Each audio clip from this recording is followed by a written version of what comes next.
Hi friends! இன்னைக்கு knees கிச்சன்ல நம்ம பார்க்க போற ரெசிபி கத்திரிக்காய், உருளைக்கிழங்கு, தேங்காய் பால் மசாலா. இத நம்ம எலக்ட்ரிக் குக்கர்ல ஒன் பாட்ட எப்படி குக் பண்றது அப்படிங்கிறது தான் பார்க்க போறோம். நம்ம சேனல்ல ஆல்ரெடி கத்திரிக்காய், தேங்காய் பால் மசாலான்னு ஒரு ரெசிபி இருக்கு. இத நம்ம வந்து ஓப்பன் பாட்ல குக் பண்ணியிருக்கோம். நெறைய பேர் அத ட்ரை பண்ணிட்டு சூப்பரா இருக்குன்னு சொல்லியிருந்தீங்க. பட் இப்ப நெறைய பேர் எலக்ட்ரிக் குக்கர் இருக்கிறதுனால எனக்கு அதே மாரி ஒரு ரெசிபி எலக்ட்ரிக் குக்கர்ல சொல்லிக் குடுங்கன்னு நெறைய ரிக்வெஸ்ட் வந்தது. அதுக்காக தான் இந்த வீடியோ. இந்த ரெசிபிக்கும் அந்த ரெசிபிக்கும் என்ன டிஃபரன்ஸ் அப்படின்னு பார்த்தீங்கன்னா, இதுல அஃப்கோர்ஸ் கொஞ்சம் உருளைக்கிழங்கு ஆட் பண்ணியிருக்கேன். அது வந்து ஆப்ஷனல் தான். உங்களுக்கு வேண்டாட்டி இத விட்டுடலாம். அது தவிர கத்திரிக்காய், தக்காளி, உருளைக்கிழங்கு, வெங்காயம் இது எல்லாத்தையும் நம்ம ஸ்டீம் பண்ணி குக் பண்றதுனால கம்மி டைம் ஆகப்போறது. ஆயிலும் கம்மியா ஆகப்போறது. இப்ப வாங்க வீடியோக்கு போலாம். ஃபர்ஸ்ட்டு ஸ்க்ரீன்ல பார்க்குற சைஸ்ல 6 கத்திரிக்காவ ஸ்லிட் பண்ணி வச்சுக்கோங்க. கத்திரிக்காய் சைஸ் வந்து தின்னா இருந்தா தான் அதுக்கு நல்லாயிருக்கும்.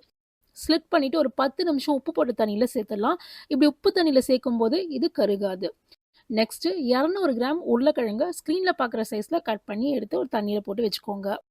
அதுக்கப்புறம் ஒரு ஸ்டீமர் பாஸ்கெட்ல 325 கிராம் தக்காளி, 175 கிராம் தோல் உரிச்ச வெங்காயத்த சேர்த்துருங்க. நான் ஏன்டா கிராம்ஸ்ல சொல்றேன் அப்படின்னு பார்த்தீங்கன்னா, இது எலக்ட்ரிக் குக்கர் மெத்தட். கொஞ்சம் இந்த மாரி கிராம்ஸ்ல இது மாரி பெர்ஃபெக்ட்டா குக் பண்ணீங்கன்னா குழையாம வரும். கிராம்ஸ்ல சொல்லிக் குடுக்குறதுக்கு இன்னொரு ரீசன் வந்து தக்காளி, வெங்காயம், உருளைக்கிழங்கு இதெல்லாம் டிஃப்ரெண்ட் சைஸ்ல மார்க்கெட்ல வருது. நான் 2 தக்காளின்னு சொல்லிட்டு நீங்க சின்ன தக்காளி எடுத்து நான் பெரிய தக்காளி எடுத்தீங்கன்னா ப்ராப்ளம் ஆகும். அதனால கிராம்ஸ்ல சொல்றது பெட்டர்ன்னு எனக்கு ஃபீல் ஆச்சு. தக்காளிய வேணா நறுக்கி சேர்த்துக்கோங்க. பட் இங்க வந்து அந்த அளவுக்கு புழுலாம் வராது. அதனால ஃபுல்லா சேர்த்துக்கிறேன். இந்த தக்காளி, வெங்காயத்தோட சேர்த்து நறுக்கி வச்ச உருளைக்கிழங்கையும் இந்த மாரி சைடுல சேர்த்துக்கோங்க. அடுத்து குக்கர் பேஸ்ல தண்ணி விட்டு இந்த மாரி ஒரு ஸ்டாண்ட் போட்டுக்கோங்க.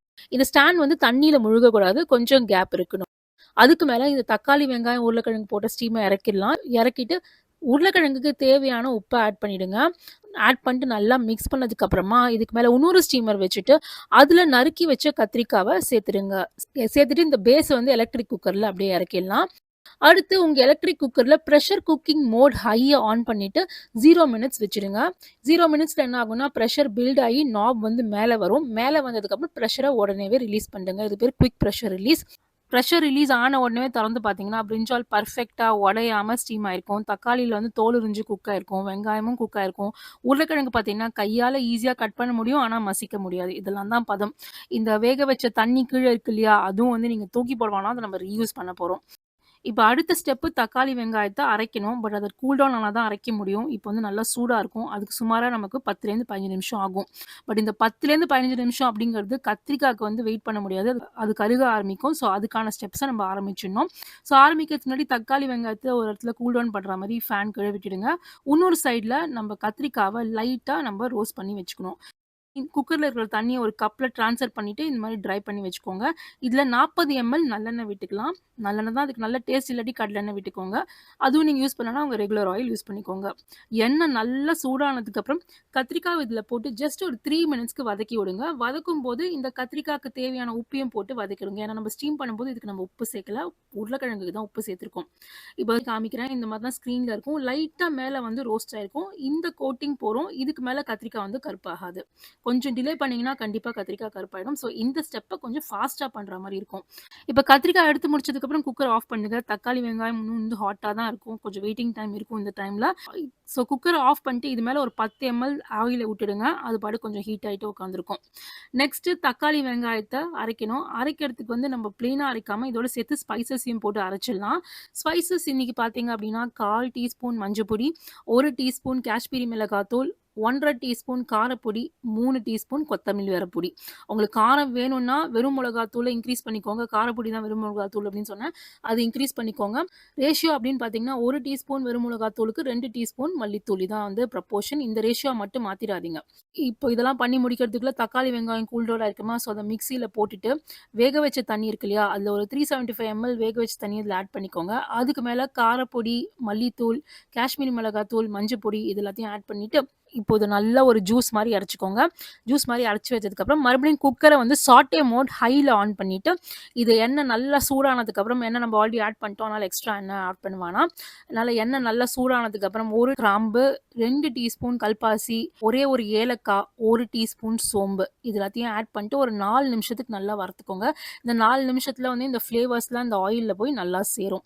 4 நிமிஷத்துக்கு அப்புறம் அரைச்சு வச்ச தக்காளி, வெங்காயம் விழுத இதில ஆட் பண்ணிட்டு, அதுக்கு மேல இன்னொரு 120 25 ml வாட்டர் ஆட் பண்ணிக்கோங்க. நம்ம குக்கர் பேஸ்ல இருக்கிற தண்ணியே வந்து இப்ப இது வந்து சரியா இருக்கும். ஸோ அதனால நம்ம அதையே யூஸ் பண்ணிக்கலாம். தண்ணி ஆட் பண்ணதுக்கப்புறம் இந்த விழுதுக்கு தேவையான உப்பு ஆட் பண்ணுங்க. நான் இப்போதைக்கு 1 1/2 டீஸ்பூன் ஆட் பண்றேன். தேவைப்பட்டா நம்ம அப்புறம் ஆட் பண்ணிக்கலாம்.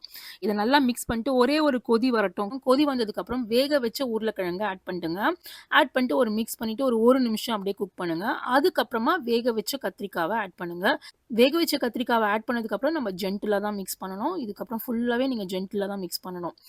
இது மிக்ஸ் பண்ணதுக்கப்புறம் நம்ம சாட்டே மோட ஆஃப் பண்ணிட்டு ப்ரெஷர் குக்கர் மோட ஆன் பண்ணோம். இப்போ 1 மினிட் ஹை ப்ரெஷர் வச்சுட்டு ப்ரெஷர் பில்ட் ஆனதுக்கு அப்புறமா குவிக் ப்ரெஷர் ரிலீஸ் பண்ணுங்க.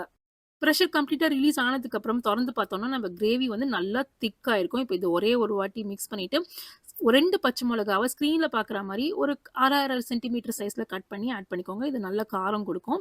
ஒரு வாட்டி மிக்ஸ் பண்ணிட்டு டேஸ்ட் பண்ணிட்டு சால்ட் வேணா இங்கே அட்ஜஸ்ட் பண்ணிக்கோங்க. நான் இன்னொரு 1/2 டீஸ்பூன் சால்ட் ஆட் பண்ணிக்கிறேன். ஸ்டேஜஸ் சால்ட் ஆட் பண்ணிங்கன்னா உங்களுக்கு வந்து கொஞ்சம் ஈஸி. இப்போ இதை ஆட் பண்ணதுக்கப்புறம் இதுக்கு மேலே 125 ml தேங்காய் பால் சேர்த்துக்கலாம். நான் வந்து சிங்கப்பூரில் வந்து இந்த பிராண்ட் தான் யூஸ்வலாக வாங்குறேன். நீங்கள் சப்போஸ் தேங்காய் பால் வந்து கடையில் வாங்கல அப்படின்னா முதல் ஈட்டு தேங்காய் பால் 125 ml ஆட் பண்ணிக்கோங்க. இதை போட்டதுக்கப்புறம் இதுக்கு மேலே 1 டீஸ்பூன் சோம்புத்தூள் ஆட் பண்ணிக்கோங்க. உங்ககிட்ட சோம்புத்தூள் இல்லைன்னா சோம்பை வறுத்து அதுக்கப்புறமா சேர்த்துக்கோங்க. இந்த சோம்புத்தூள் வந்து கேம் சேஞ்சர், அதனால மிஸ் பண்ணுறாதீங்க. இதோட 1/2 டீஸ்பூன் பெப்பர் பவுடர் சேர்த்துக்கோங்க. சேர்த்துட்டு ஒரு 1/2 கப் அளவுக்கு மின்ட் லீவ்ஸ், அதாவது புதினா இலைகளை இதில் சேர்த்து நல்லா ஆட் பண்ணிட்டு மிக்ஸ் பண்ணிக்கோங்க. மிக்ஸ் பண்ணிட்டு இதை மறுபடியும் க்ளோஸ் பண்ணிவிட்டு ப்ரெஷர் குக்கர் மோட் ஹை ப்ரெஷரில் இந்த வாட்டி 0 மினிட்ஸ் போட்டு ப்ரெஷர் பண்ணுங்கள்.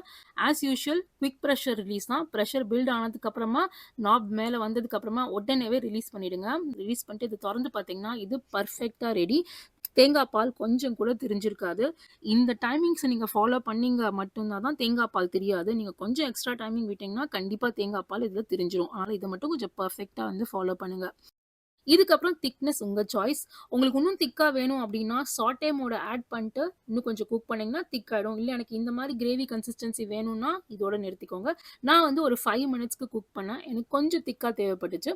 ஆனால் இந்த ப்ரெஷர் குக்கிங் மட்டும் 0 மினிட்ஸ் மேலே பண்ணிட்டேன்னா தேங்காய் பால் தெரிஞ்சிடும் அப்படிங்கிறதுனால அதை ஆஃப் பண்ணிட்டு சாட்டே மோடுக்கு மாறிட்டேன். கடைசியாக கொஞ்சம் கருவேப்பிலையை இந்த மாதிரி கிழிச்சு போட்டு சேர்த்திங்கன்னா நல்ல ஃப்ளேவர் வரும். ஏன்னா தேங்காய், கருவேப்பிலை, சோம்பு இதெல்லாம் வந்து ஒன்றுக்குள்ளே ஃப்ரெண்ட்ஸு. இதை வந்து மறக்காமல் போட்டுடுங்க. இதுக்கப்புறம் வேணும்னா நல்லெண்ணெய் ஆட் பண்ணிக்கோங்க. இது டோட்டலி ஆப்ஷனல் தான். சில பேருக்கு எண்ணெய் நல்லா முதந்து சாப்பிட பிடிக்கும். நான் வந்து சாஸ்திரத்துக்கு ஒரு 10 ml ஆட் பண்ணிக்கிறேன். அது கூட இந்த வீடியோ அப்படிங்கிறதுனால தான். இல்லாட்டி யூஸ்வலாக இந்த 10 ml கூட ஆட் பண்ண மாட்டேன். ஜஸ்ட் உங்களுக்கு காமிக்கிறதுக்காக ஆட் பண்ணுறேன். நீங்கள் வந்து 30 ml 40 ml வரைக்கும் கூட ஆட் பண்ணலாம். அதெல்லாம் உங்கள் சாய்ஸ் தான். ஸோ 10 ml ஆட் பண்ணிவிட்டு நான் இன்னும் ஒரு 5 மினிட்ஸ் குக் பண்ணுறேன். டோட்டலாக வந்து குக்கர் இறக்குனதுக்கப்புறம் 5 மினிட்ஸ் தான் குக் பண்ணேன். ஸோ குக்கர் இறக்குனதுக்கப்புறமே இந்த வந்து 10 ml ஆயில் ஆட் பண்ணிட்டு ஒரு 5 மினிட்ஸ், ஏன்னா எனக்கு அந்த திக்னஸ் போகும் அப்படிங்கிறதுனால 5 மினிட்ஸ் எக்ஸ்ட்ரா குக் பண்ணேன். இதெல்லாம் குக் பண்ணி முடிச்சதுக்கப்புறம் நான் பிரிஞ்சால் காமிக்கிறேன். பிரிஞ்சால் வந்து பர்ஃபெக்டாக அப்படியே இருக்குது. ஒரே ஒரு பிரிஞ்சால் மட்டும் கொஞ்சம் டெண்டராக இருந்ததுனால குழஞ்சி போயிடுச்சு. ஸோ இது ஏன் நான் உங்ககிட்ட ஸ்பெசிஃபிக்காக சொல்கிறேன் அப்படின்னா, உங்கள் பிரிஞ்சால் ரொம்ப டெண்டராக இருந்தால் இந்த மெத்தடில் லைட்டாக குழையலாம். பட் அதுக்காக டேஸ்ட் எந்த காம்ப்ரமைஸும் வரப்போகிறதில்ல. அதே டேஸ்ட் தான். என்ன முழு பிரிஞ்சால் பதில் பிரிஞ்சால் பீசஸாக ஸ்லைசஸாக இருக்க போகிறது, அவ்வளோதான். நெக்ஸ்ட் டைம் வாங்கும்போது பார்த்து வாங்கிக்கோங்க. பட் இந்த மாதிரி வரதுனால நீங்கள் வந்து பெருசாக இந்த டிஷ் வந்து சரியில்லைன்னு நினைக்க வேணாம். டேஸ்ட் வந்து சூப்பராக இருக்கும். அவ்வளோதான், நம்ம பிரிஞ்சால் பொட்டேட்டோ மசாலா ரெடி. செஞ்சு பார்த்தீங்கன்னா கமெண்ட் செக்ஷனில் சொல்லுங்கள். உங்களை சீக்கிரம் இன்னொரு வீடியோவில் சந்திக்கிறேன். உங்ககிட்ட எலக்ட்ரிக் பாட் இல்லை அப்படின்னா நான் ஓப்பன் பாட் மெத்தட் லிங்க்கை டிஸ்கிரிப்ஷனில் கொடுத்துருவேன். அதை பார்த்து செய்யுங்க. See you.